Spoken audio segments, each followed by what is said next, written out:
Assalamualaikum warahmatullahi wabarakatuh.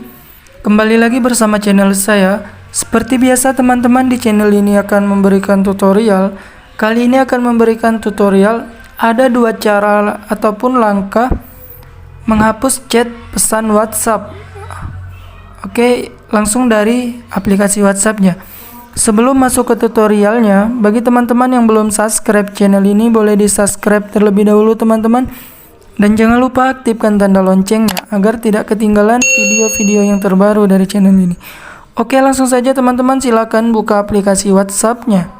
Di sini teman-teman, cara yang pertama, silakan ditekan chat yang mau dihapus. Silakan pilih ini dia. Silakan pilih hapus chat, otomatis chatnya akan kehapus.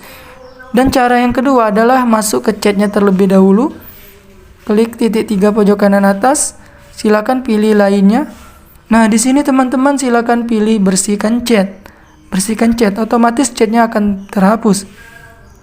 Nah, itu saja teman-teman, dua cara ataupun langkah dalam menghapus chat WhatsApp secara sekaligus.